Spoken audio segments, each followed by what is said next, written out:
क्या भैया इतना गौर से क्या देख रहे हैं? बढ़िया वाला का लिखा, बेटी बचाओ बेटी पढ़ाओ। अब बेटा तो गमाओ बूंदिया खाओ। और सुनिए, बेटी है तो कल है, अब बेटा है तो मेरा ही। अरे बेटा के लिए भी कुछ लिखो, थोड़ा बेटा तो कल है, परसों है, तरसू है। बाप तो इसी नालायक समझता है। सारा दिन में निकलते घर से तो 2 गाली खाते, रात को लेट से घूमते तो 2 गाली खाते। बेटा करे तो करे का, बेटा के लिए भी कुछ लिखना चाहिए ना।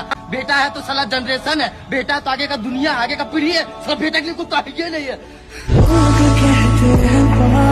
खोने के लिए कुछ है तुम्हारे पास? कुछ है तो काहे का डर है? भूख से, थकान से, बुखार से कहाँ होगा?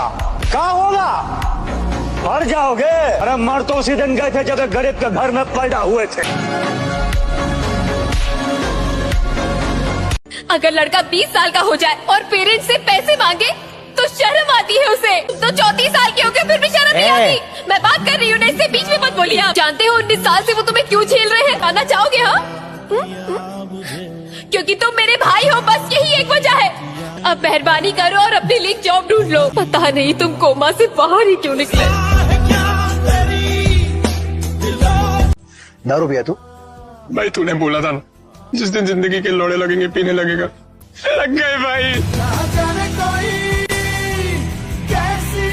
घर में भी ताने मिलते हैं और बाहर भी ताने मिलते हैं। मैं बिल्कुल बिखर जाता है, हकीकत है। तो फर्ज किया कि मेरे वजूद को तू समेट ले, मैं बिखर रहा हूँ जरा जरा। मेरे वजूद को तू समेट ले, मैं बिखर रहा हूँ जरा जरा। मेरी आंसुओं को तू पोंछ ले, मैं सिसक रहा हूँ जरा जरा। क्या बात है। आज दिल को मेरे करार दे, आज दिल पे मेरे हाथ रख। मेरी सांस तो है चल रही मगर मैं मर रहा हूँ जरा जरा। दुख बांटने से दुख कम होता है। क्या बोला तुमने? दुख बांटने से दुख कम होता है? दुख बांटने से सिर्फ मजाक बनता है, मजाक।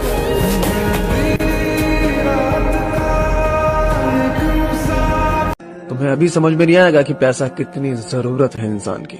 तुम्हें तब समझ में आएगा जब तुम एक रेलवे स्टेशन पे खड़े हो, आपकी बीवी के हाथ में एक बच्चा और एक बैग है, आपके पास 2 बच्चे और 2 बैग है, और तुम दोनों लग रहे हो जनरल डिब्बे या स्लीपर डिब्बे की भीड़ में चढ़ने के लिए। उस भीड़ में तुम्हारी पत्नी का कहीं हाथ लगे या लोगों का तुम्हारी पत्नी पे कहीं हाथ लगे, तुम्हारा फोकस वहाँ पे सिर्फ सीट लेना होगा, पत्नी का ध्यान रखना। और तुम वही इंसान हो जो 18, 19, 20 साल की उम्र में आपकी महबूबा को कोई देख भी ले तो उसकी आंखें निकालने पे आ जाते थे, और आज उसी महबूबा पे कोई हाथ रख रहा है। बेटा ध्यान रखना, बाप की कमाई पे तो तुम 2 क्या 4 क्या 50 गर्लफ्रेंड बना सकते हो। बीबी खुद की कमाई पे रुकती है। ये जो नाम है ना लड़की, बहुत सुंदर प्राणी है, लेकिन कब? जब सही समय पे आए। गलत समय पे लड़की का तुम्हारी जिंदगी में आना एक यमराज का काम करता है। बहुत जिम्मेदारियां हैं मेरी। मुझे अच्छी नौकरी के लिए अच्छे ग्रेड चाहिए, और ग्रेड उसके हाथ में। तेरे जैसा रईस बाप नहीं है मेरा जिसके खर्चे पे पूरी जिंदगी निकाल लूंगा। पहले कुछ बन जाओ, माँ को यहाँ बुला लो, जिम्मेदारियां निभा लो, फिर जीऊंगा एक दिन अपने लिए। सब कुछ जो इंसान चाहता है मिलता कहाँ है यार? तुम खुद चूज करो ना अपनी रेस, फिर देख लेना फर्स्ट नहीं आया तो। मेरी लाइफ जो भी होगी मुझे पता होगा कि मेरी वजह से ऐसी है, तो I'll be happy। अरे फ्यूचर से इतना डरेगा तो क्या खाक जिएगा? कभी कभी हम मुश्किल रास्ता सिर्फ इसलिए चुनते हैं क्योंकि हमें लगता है इंपॉर्टेंट चीजें पाने के लिए हमें मुश्किल रास्ता अपनाना चाहिए। अपने आप को पनिश करना बहुत जरूरी समझते हैं, पर हाय आसान रास्ता क्यों नहीं चुन सकते? क्या बुराई है उसमें?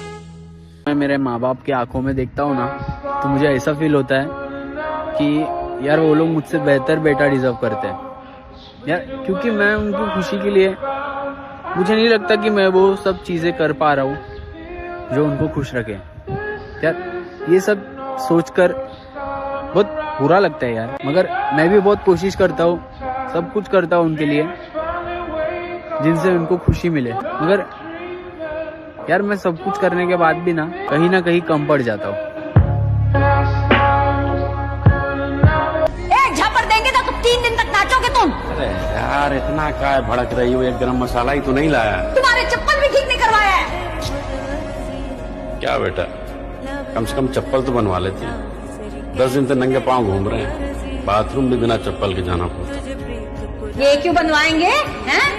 चप्पल टांग के जाने में बेइज्जती जो होगी इनकी। हाँ होती है बेइज्जती, काहे कि आप लोगों ने ऐसा कुछ नहीं किया जिससे बाहर हमें इज्जत मिले, इसलिए हमें कुछ ना कुछ करना पड़ता है इज्जत कमाने के लिए। वही कमाने गए थे मम्मी।